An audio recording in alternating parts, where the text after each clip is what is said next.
Welcome to you all on my channel again with the new topic called as central information commission.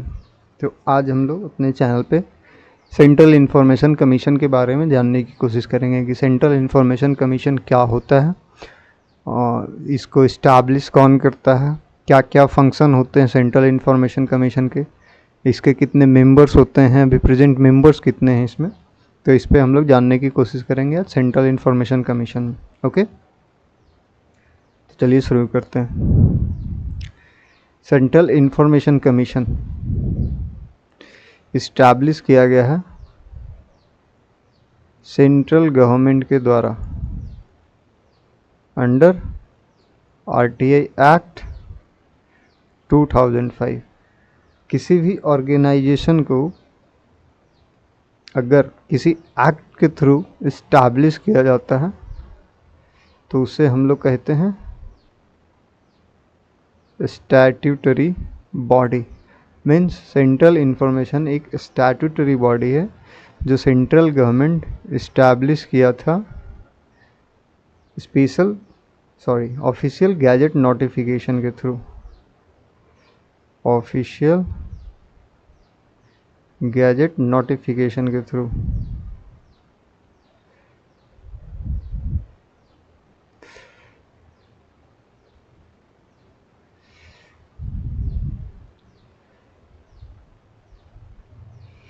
Official gazette notification क्या होता है, इस पर मैंने एक ऑलरेडी वीडियो बना दिया हूँ, तो आप लोग जाकर देख सकते हैं कि ऑफिशियल गैजेट नोटिफिकेशन क्या होता है।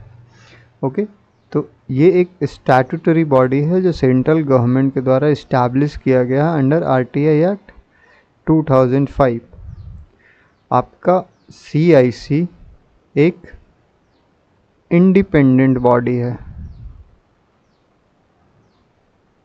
इंडिपेंडेंट बॉडी का मतलब होता है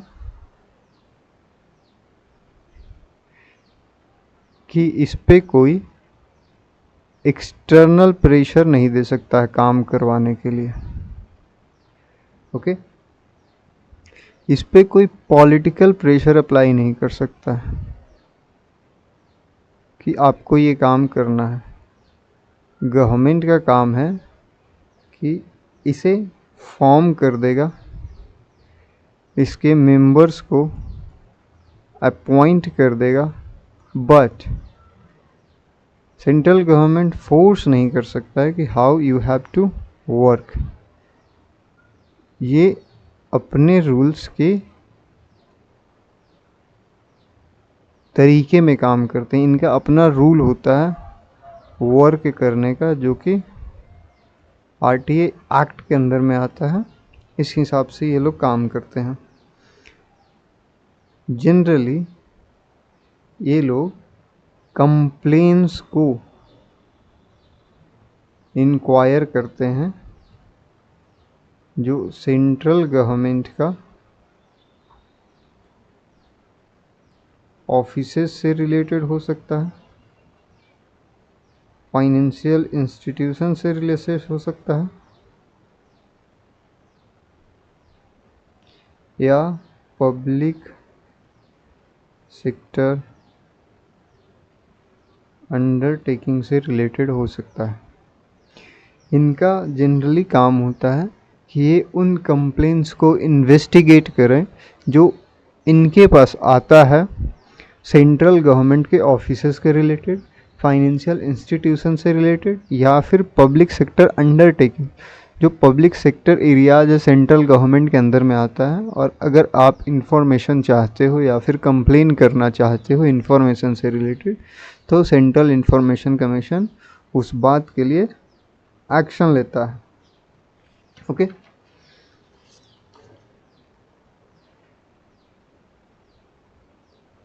अगर हम लोग सेंट्रल इंफॉर्मेशन कमीशन के कंपोजिशन की बात करें,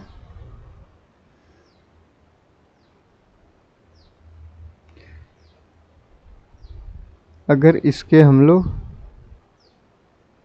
कंपोजिशन की बात करें तो जब इस्टेब्लिश किया गया था सीआईसी, तो इसके टोटल 5 मेंबर्स प्लस एक चीफ इंफॉर्मेशन कमिश्नर थे।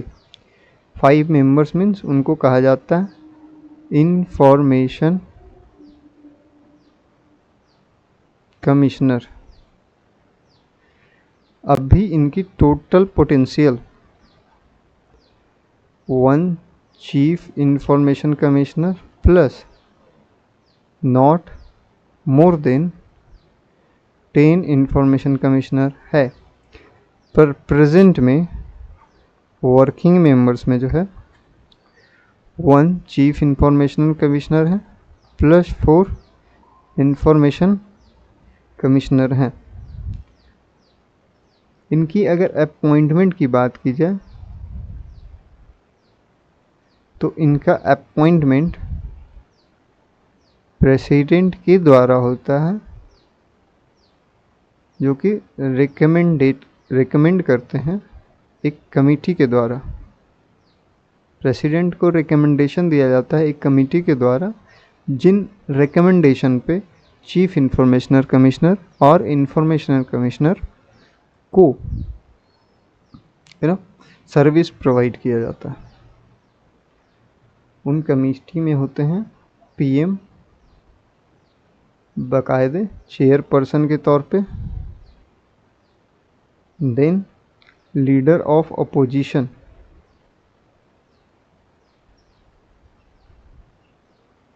फ्रॉम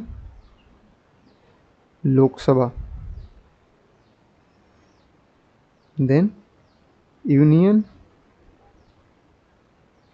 कैबिनेट मिनिस्टर जो कि अपॉइंट किए जाते हैं पीएम के द्वारा।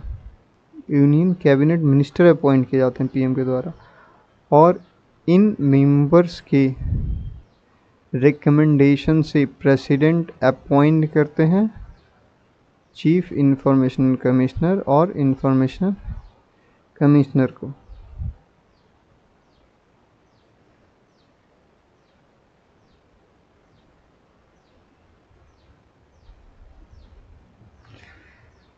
आपका चीफ इंफॉर्मेशनर कमिश्नर या इंफॉर्मेशनर कमिश्नर जो अपॉइंट किए जाते हैं, सबसे पहली कंडीशन ये है कि वो लोग एमिनेंट होते हैं इन पब्लिक लाइफ।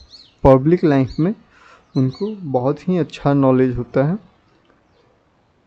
और दूसरा, उन लोगों के पास वाइड नॉलेज एंड एक्सपीरियंस होना चाहिए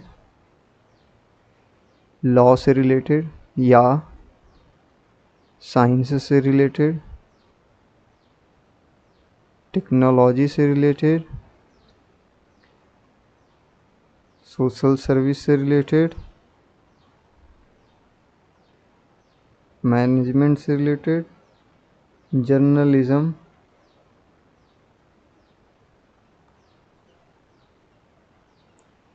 एडमिनिस्ट्रेशन एंड गवर्नेंस। जो चीफ इंफॉर्मेशनर कमिश्नर या इंफॉर्मेशन कमिश्नर होंगे, उनको अपॉइंट किया जाता है प्रेसिडेंट के द्वारा एक कमेटी के रिकमेंडेशन पे, और वो मेंबर्स के पास पब्लिक लाइफ का एमिनेंट नॉलेज होना चाहिए और उनको वाइड नॉलेज और एक्सपीरियंस होना चाहिए किसी लॉ फील्ड में, साइंस के फील्ड में, टेक्नोलॉजी के फील्ड में, सोशल सर्विस के फील्ड में, मैनेजमेंट के फील्ड में, जर्नलिज्म के फील्ड में, एडमिनिस्ट्रेशन के फील्ड में या फिर गवर्नेंस के फील्ड में। बाकायदे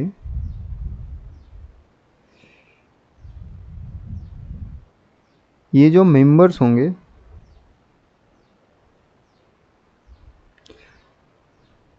किसी पॉलिटिकल पार्टी के मेंबर नहीं होने चाहिए,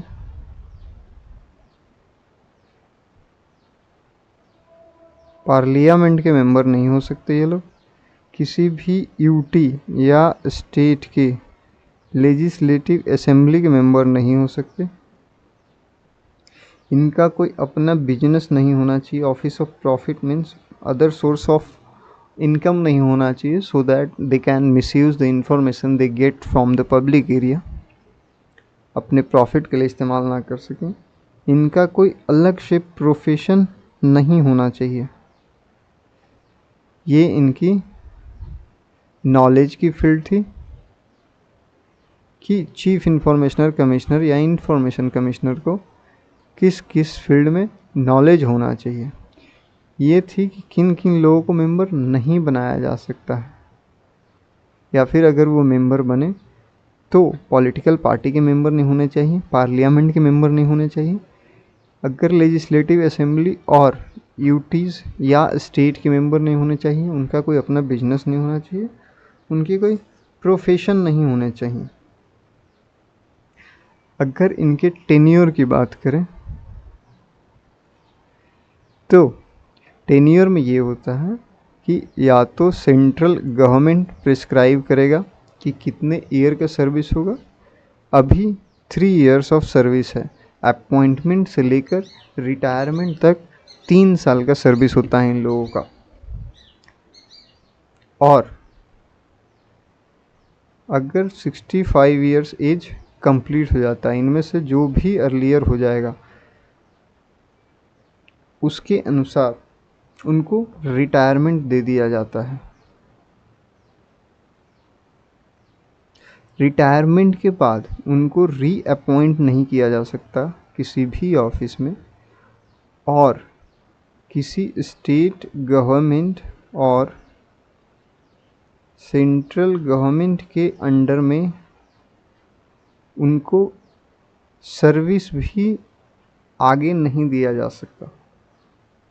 ओके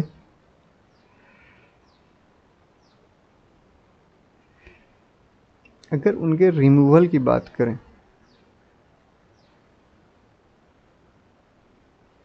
अगर उनके रिमूवल की बात करें तो उनको रिमूव प्रेसिडेंट ही कर सकते हैं ऑन मैटर्स। किन किन मैटर्स पे प्रेसिडेंट उनको रिमूव कर सकते हैं? फर्स्ट, अगर वो एडजस्ड हो जाए और इंसॉल्वेंट प्रूफ हो जाए, मीन्स अगर कोई court, sorry not supreme court, अगर कोई कोर्ट उनको डिक्लेयर कर दे किसी मेंबर को कि वो अनेबल हैं अपने डेप्ट को पे करने में, वो पास्ट में अगर कोई डेप्ट लिए हैं और उस डेप्ट को पे करने में अगर वो मेंबर अनेबल हैं और कोर्ट इस बात को डिक्लेयर कर दे कि पर्सन अनेबल है पे करने के लिए, तो उनको कहा जाएगा इंसॉल्वेंट, और प्रेसिडेंट इस कंडीशन पे उस मेंबर को रिमूव कर सकते हैं।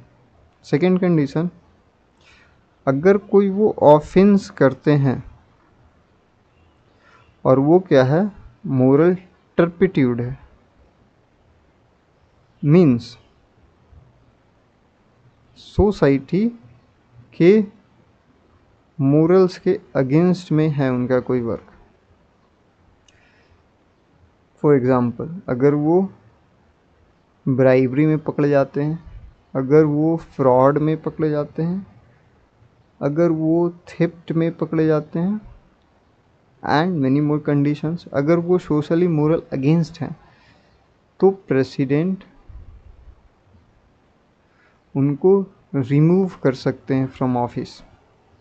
ओके, थर्ड कंडीशन उनका रिमूवल का ये है कि ऑफिस के अलावा उनका अगर कोई पेड एम्प्लॉयमेंट है तो उनको रिमूव किया जा सकता है ऑफिस से। Fourth condition, infirmity of mind and body, अगर पर्सन अनेबल है ड्यूटीज़ को करने में ड्यू टू फिजिकली और मेंटली अनस्टेबिलिटी, अगर वो पर्सन फिजिकली या मेंटली अपने ऑफिस की ड्यूटीज़ को करने में अनस्टेबल है या फिर नहीं कर सकता, तो प्रेसिडेंट उनको रिमूव कर सकते हैं ऑफिस से। ओके,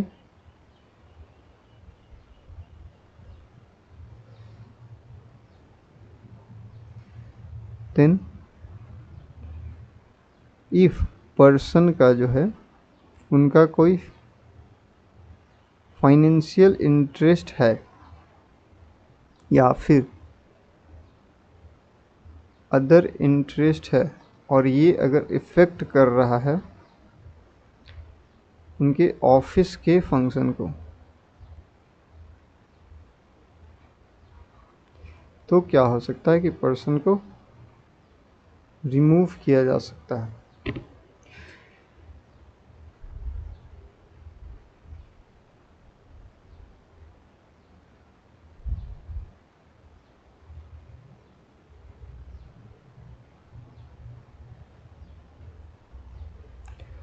उनका एक कंडीशन ये होता है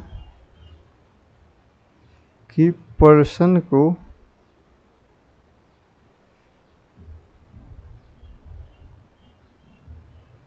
मिसबिहेवियर या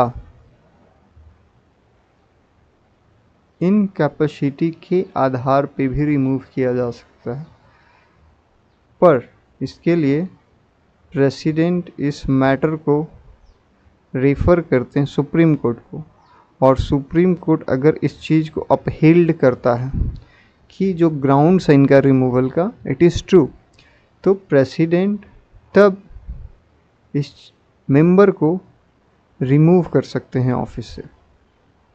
ओके, सैलरीज इनका as prescribed by central government, जो सेंट्रल गवर्नमेंट कहेंगी कि इनका पेमेंट या पेंशन होना चाहिए, उस आधार पे इनको पेमेंट दिया जाता है। अब पावर्स और फंक्शंस की अगर बात करें, let's talk about the powers and functions of CIC। अगर पावर ऑफ CIC की बात करें तो इनके पावर्स होते हैं कि ये किसी भी पर्सन, अगर इनके पास कोई कंप्लेन आता है किसी भी पर्सन से, तो इस कंप्लेन पे ये क्या करते हैं, इंक्वायरी बिठाएंगे।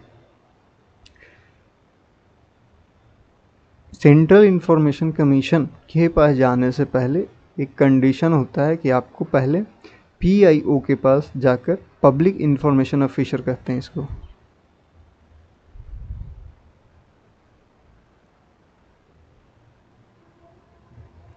पब्लिक इंफॉर्मेशन ऑफिसर से अगर आपको प्रॉपर इंफॉर्मेशन नहीं मिल पाता है तो आपको इनके हायर अथॉरिटी के पास जाना होता है। अगर वहाँ से भी प्रॉपर इंफॉर्मेशन नहीं मिल पाता तब आप सेंट्रल इंफॉर्मेशन कमीशन में जा सकते हो अपना कंप्लेन लेकर। तो सेंट्रल इंफॉर्मेशन कमीशन के पास जब कंप्लेन आता है तो ये इंक्वायरी करते हैं उस बेसिस पे।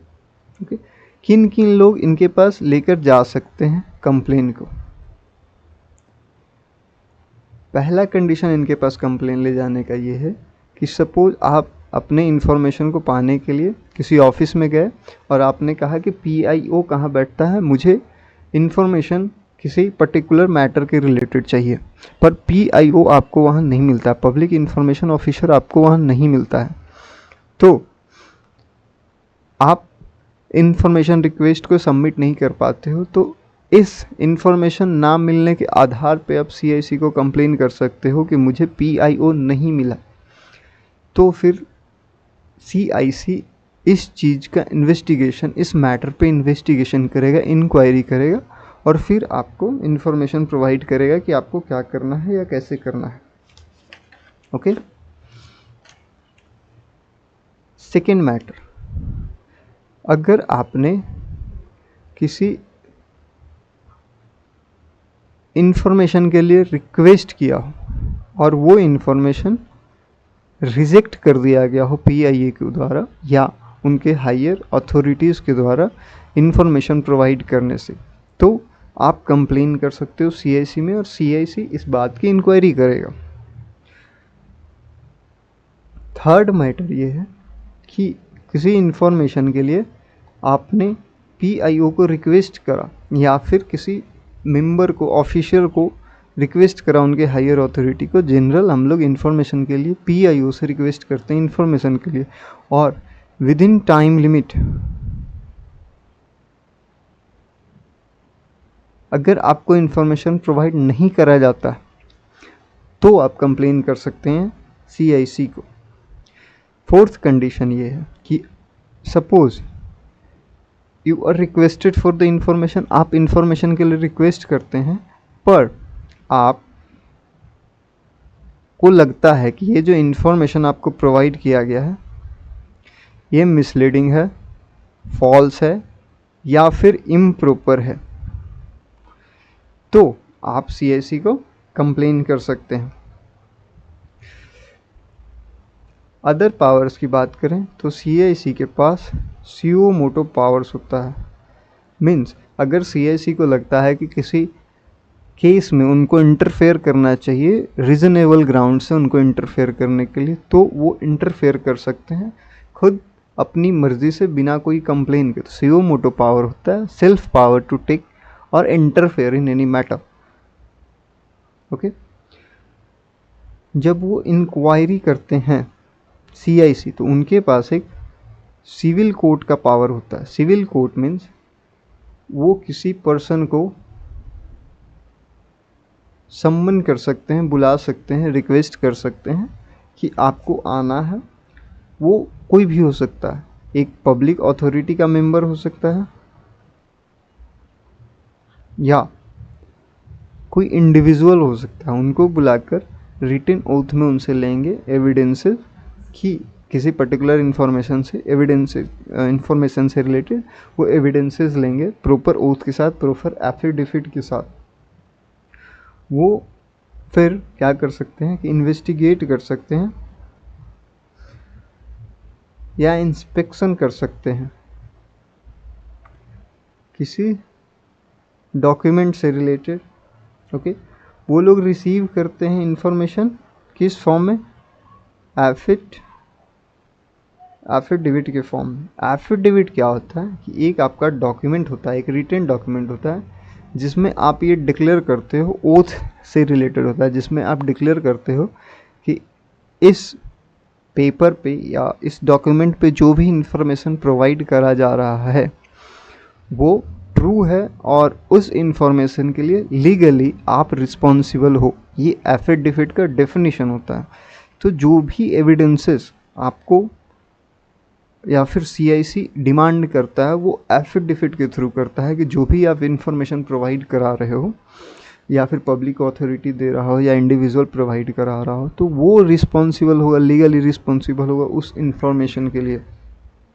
ओके, पब्लिक इंफॉर्मेशन क्या कर सकता है, डिमांड कर सकता है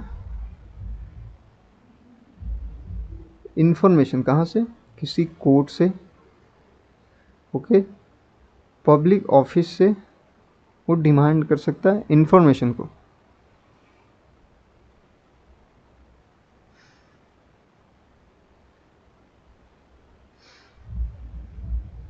उसके बाद वो किसी डॉक्यूमेंट्स के लिए या किसी केस को इन्वेस्टिगेट कर रहा हो तो वो सम्मन कर सकता है किसी भी पीपल को, सम्मन कर सकता है किसी भी पीपल को, या फिर एनी मैटर प्रिस्क्राइब्ड और any matter which is prescribe to the CIC, तो उस पर वो इन्वेस्टिगेशन कर सकता है। इसके सबसे अल्टीमेट पावर ये है कि ये किसी भी पब्लिक अथॉरिटी से इन्वेस्टिगेशन कर सकता है। किसी भी पब्लिक अथॉरिटी में जाकर ये इंफॉर्मेशन निकाल सकता है। इनके पास इतनी पावर्स होती है इन्वेस्टिगेशन करने की। अगर दूसरे लैंग्वेज में कहें तो फ्रॉम नगर पालिका टू PMO, इनके पास सारे ऑफिसेस के अथॉरिटी होते हैं कि ये इंफॉर्मेशन निकाल सकते हैं under the provisions of RTI act. RTI act के प्रोविजंस के थ्रू इनको अथॉरिटी होता है कि किसी भी ऑफिस से ये क्या कर सकते हैं, इंफॉर्मेशन को निकाल सकते हैं। इनके पास पावर्स ये होता है कि किसी भी पब्लिक अथॉरिटी को या उसके मेंबर्स को ये प्रोविजंस ऑफ आरटीआई एक्ट का जो होता है वो कंप्लायंस करवा सकते हैं, और किसी पब्लिक अथॉरिटी को बोल सकते हैं कि आप किसी इंफॉर्मेशन को बाकायदे इस फॉर्म में दो, किसी पर्टिकुलर फॉर्म में वो किसी इंफॉर्मेशन को मांग सकते हैं। अगर पब्लिक अथॉरिटी में पब्लिक इंफॉर्मेशन नहीं है तो पब्लिक अथॉरिटी को वो डायरेक्ट करेंगे कि पीआईओ को अपॉइंट किया जाए, पब्लिक इंफॉर्मेशन ऑफिसर को अपॉइंट किया जाए, so that people can get the information on right time and the right information. वो कह सकते हैं कि आप जो है पब्लिश करो information. RTA particularly RTA app पे बोलते हैं कि आप पब्लिश करो पर्टिकुलर इंफॉर्मेशन को रिलेटेड टू आरटीआई एक्ट और प्रोविजंस ऑफ आरटीआई एक्ट, जो लोगों को अवेयर नहीं है या फिर लोग जिस प्रोविजन से अवेयर नहीं है उस चीज़ के लिए। ओके, नेसेसरी चेंजेस कर सकते हैं वो। किसमें नेसेसरी चेंजेस कर सकते हैं? मैनेजमेंट, मेंटेनेंस और डिस्ट्रक्शन किसी पब्लिक रिकॉर्ड को। सपोज किसी रिकॉर्ड को मेंटेन करने का कोई प्रोसीजर होता होगा या मेंटेन करने का प्रोसीजर होता होगा, डिस्ट्रक्ट करने का किसी रिकॉर्ड का प्रोसीजर होता होगा, तो इस बात के लिए वो लोग नेसेसरी चेंजेस कर सकते हैं। वो इन्हांस करते हैं प्रोविजंस को, ट्रेनिंग प्रोविजंस को, ट्रेनिंग प्रोविजंस को इन्हांस करते हैं आरटीए एक्ट पे ऑफिसर्स को। सपोज कि किसी ऑफिसर को आरटीए एक्ट पे प्रॉपर ट्रेनिंग चाहिए होगा तो उस ट्रेनिंग को इन्हांस करने का काम करते हैं सीआईसी। ओके, वो क्या करते हैं?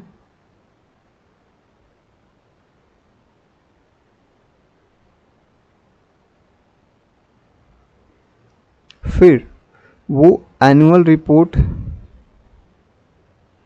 मांग सकते हैं किसी पब्लिक अथॉरिटी से। पब्लिक अथॉरिटी से वो पूछ सकते हैं कि आपने कितना आरटीआई के प्रोविजंस का अनुपालन करवाया है, आरटीआई एक्ट के प्रोविजंस का आपने कितना पालन करवाया है, इसका एनुअल रिपोर्ट भी वो मांग सकते हैं।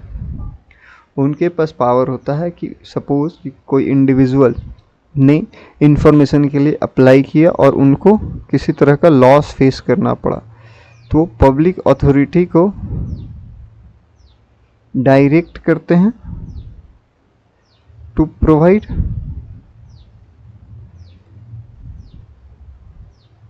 कंपनसेशन, कि उस पब्लिक, अगर उस इंडिविजुअल ने किसी तरह का कोई लॉस फेस करा है तो पब्लिक अथॉरिटी उनको कंपनसेशन प्रोवाइड करवाएगी।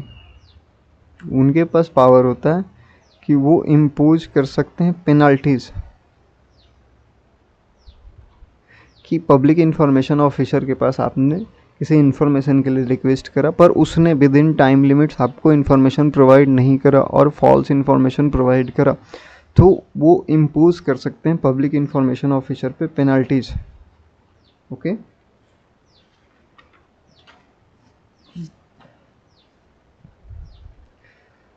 सीआईसी इंफॉर्मेशन रिक्वेस्ट को भी रिजेक्ट कर सकते हैं। ओके, सपोज कि कोई पर्सन या इंडिविजुअल या फिर पब्लिक अथॉरिटी मना कर देता है कि मैं आरटीआई एक्ट के प्रोविजंस का कंप्लायंस नहीं करूँगा, पालन नहीं करूँगा, तो सीआईसी क्या करेगा? सीआईसी आपका सबसे पहले उनको नॉन कंप्लायंस नोटिस जारी करेगा।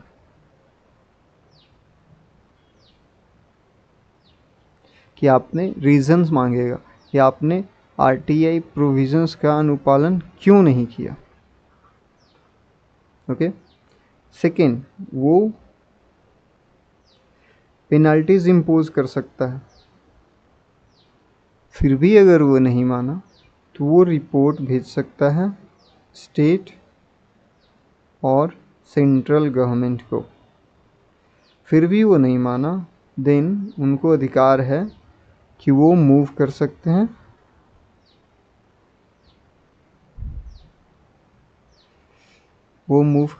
कहाँ, सॉरी, कोर्ट्स में। पर्टिकुलरली इसके लिए हाई कोर्ट में मूव करते हैं वो लोग। ओके।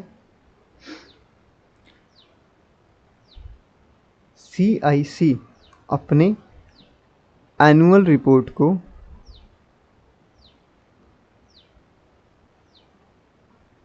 पार्लियामेंट को सबमिट करते हैं कि एक्ट के प्रोविजंस का कितना कंप्लायंस हुआ है देश में। इस बात का रिपोर्ट वो प्रेसिडेंट को देते हैं और प्रेसिडेंट फिर उस रिपोर्ट को प्लेस करता है in front of both houses. ये तो हो गई CIC की बात। CIC कैसे बनता है, उनके कितने पावर्स होते हैं, उनका कंपोजिशन क्या है, कैसे काम करते हैं। पर इसमें एक टर्म ये समझ नहीं आता कि PIO क्या होता है, PIO कौन होता है। इस पे कई लोगों को कन्फ्यूज़न होता है। तो चलिए पब्लिक इंफॉर्मेशन ऑफिसर को हम लोग थोड़ा समझने की कोशिश करते हैं कि PIO क्या होता है। ओके।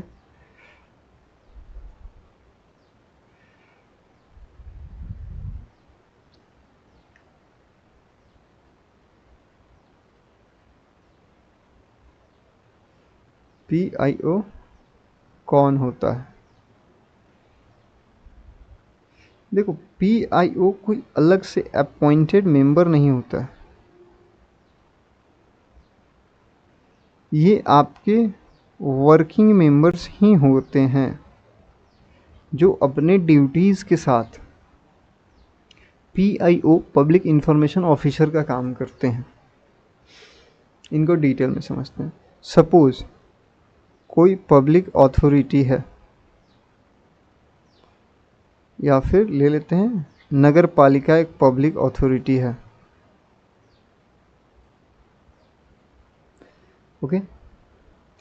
तो नगर पालिका में आपका कार्यपालक पदाधिकारी होता है,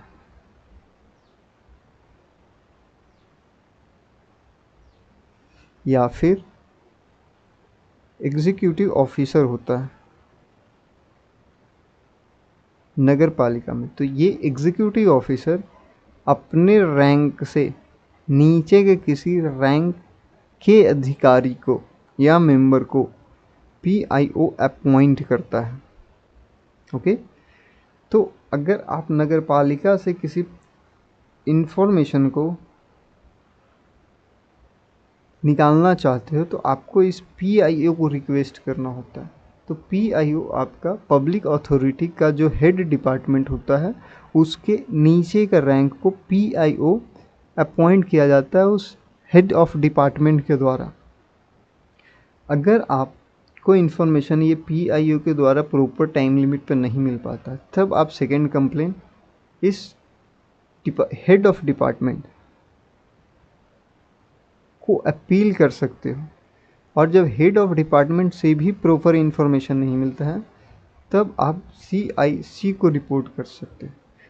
सॉरी, जब आपको CIC से भी प्रॉपर रिजल्ट या एक्सपेक्टेड रिजल्ट नहीं मिलता तब आप हाई कोर्ट की तरफ मूव कर सकते हैं। तो ये PIO से रिलेटेड इन्फॉर्मेशन था। तो इस वीडियो में हम लोग CIC और PIO के बारे में समझने का प्रयास किए। तो आज के लेक्चर के लिए बस इतना ही। फिर हम लोग मिलते हैं अगले टॉपिक पर किसी और दिन। तब तक के लिए आप लोगों को धन्यवाद।